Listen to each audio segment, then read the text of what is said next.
আসসালামু আলাইকুম প্রিয় শিক্ষার্থী, আপনারা যারা ডাচবাংলা ব্যাংকে আবেদন করেছেন এবং প্রাথমিকভাবে নির্বাচিত হয়েছেন, তো আপনাদের এখন করণীয় কি? এই বিষয় নিয়ে পুরো ভিডিওটা আপনাদের সাথে কথা বলবো। তো প্রথম থেকে শেষ পর্যন্ত ভিডিওটি দেখবেন, তার কারণ এটা গুরুত্বপূর্ণ ভিডিও আপনাদের জন্য। আপনি যেহেতু নির্বাচিত হয়েছেন প্রাথমিকভাবে, অবশ্যই আপনার ৬৭,০০০ টাকা পাওয়ার একটা দ্বার উন্মোচন হয়ে গেছে। আবার এটা কিন্তু খুব সহজেই হারাতে পারেন যদি আপনি কেয়ারফুল না হন। তাই ভিডিওটা অত্যন্ত গুরুত্বপূর্ণ, আপনাকে মনোযোগ সহকারে বিষয়গুলো স্টেপ বাই স্টেপ শুনতে হবে। তো আপনাকে এখন বলবো যে কি করতে হবে, আপনার করণীয়টা কি। প্রাথমিকভাবে নির্বাচিত আবেদনকারীকে আগামী 13 জুন থেকে 9 জুলাই 2024 তারিখের মধ্যে নিকটস্থ ডাচবাংলা ব্যাংকের শাখায় গিয়ে উপস্থিত হতে হবে। এটা প্রথম কাজ। আপনার কি করতে হবে? 13 জুন থেকে 9 জুলাইয়ের মধ্যে আপনাকে ডাচবাংলা যে কোনো একটা শাখাতে উপস্থিত হতে হবে। এখন উপস্থিত হবেন কি নিয়ে, সে বিষয় নিয়ে এখন কথা বলবো। পিতা হোক মাতা হোক, যে কোনো একটা অভিভাবক আপনার সাথে থাকতে হবে। তো তো আর সাথে কি উপকরণ আপনাকে নিয়ে যেতে হবে সেটা এখানে উল্লেখ করা আছে। সামারি শিট, অর্থাৎ প্রাথমিকভাবে যে আপনি নির্বাচিত হয়েছেন, তো এখানে একটা সামারি শিট ডাউনলোড করে নেবেন। তো এখানে যে কোনো একটা কম্পিউটার অফিসে গেলে আপনি আইডি দেওয়ার সঙ্গে সঙ্গে সেখানে বলবেন যে আমার প্রাথমিকভাবে নির্বাচিত সামারি শিটটা ডাচবাংলার বের করে দেন। কম্পিউটার থেকে আপনি যে কোনো সময় এই সামারি শিটটা বের করে নিতে পারবেন। সদ্য তোলা পাসপোর্ট সাইজের 2 কপি ছবি আর আবেদনকারী পিতামাতার সদ্য তোলা 1 কপি পাসপোর্ট সাইজের ছবি। তাহলে আপনার প্রয়োজন লাগতেছে 2 কপি ছবি, আর পিতামাতার প্রয়োজন হচ্ছে লাগতেছে হলো 1 কপি ছবি। এরপরে লাগতেছে হলো জাতীয় পরিচয়পত্রের ফটোকপি আপনার এবং আপনার পিতামাতার 2 জনেরই প্রয়োজন।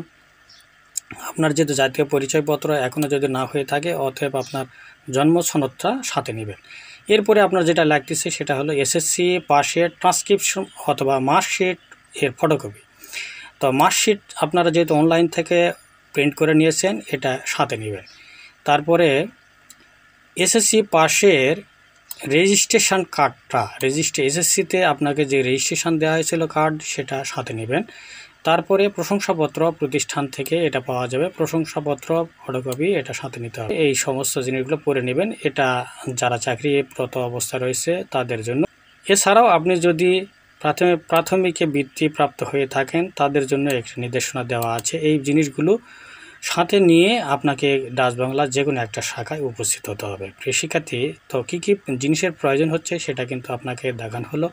এই উপকরণগুলো আপনি কি করবেন, মূল কপি এবং ফটোকপি দুটোই একটি করে সেট করে নেবেন। সেট করে নেওয়ার পরে ডাচবাংলা ব্যাংকের যে কোনো একটা শাখায় উপস্থিত হবেন। এরপরে যে বিশেষ দ্রষ্টব্য যে কথাগুলো বলা আছে, এটা খুব গুরুত্বপূর্ণ। এই কথাগুলো আপনি মনোযোগ সহকারে এই জিনিসগুলো একটু পড়ে নেবেন। তো কি বলতেছে এখানে দেখেন, সর্বশেষ কথা সেটা হলো প্রাথমিকভাবে নির্বাচিত আবেদনকারী এই যাবতীয় তথ্য সংযোজন সমূহের সত্যতা যাচাই সাপেক্ষে নির্ণীত মেধা তালিকার ভিত্তিতে বৃত্তিপ্রাপ্ত চূড়ান্ত তালিকা উপরোক্ত সংযোজনী সমূহ দাখিল করতে যদি আপনি ব্যর্থ হন, তাহলে প্রাথমিক বাছাইকৃত বাতিল বলে প্রাথমিক বাছাই, অর্থাৎ প্রাথমিকভাবে আপনাকে যে নির্বাচন করা হয়েছে, এই নির্বাচনটা আপনার বাতিল হয়ে যেতে পারবে। তো এটা একটা ভয়ঙ্কর তথ্য। অবশ্যই এই কাগজগুলো এবং সাথে আপনার একটা অভিভাবক নিয়ে ডাচবাংলা ব্যাংকে উপস্থিত হবেন 13 তারিখ থেকে আগামী 24শে জুলাই তারিখের মধ্যেই। অবশ্যই আপনি সেই তারিখের ভিতরে উপস্থিত হবেন এবং এই ৬৭,০০০ টাকা পাওয়ার একটা সুবর্ণ দ্বার আপনার জন্য উন্মোচন হবে। সবাই আপনারা এই ডাচবাংলা ব্যাংক থেকে উপবৃত্তির টাকা পান, এই প্রত্যাশা ব্যক্ত করে আজ এখানে শেষ করছি। খোদা হাফেজ।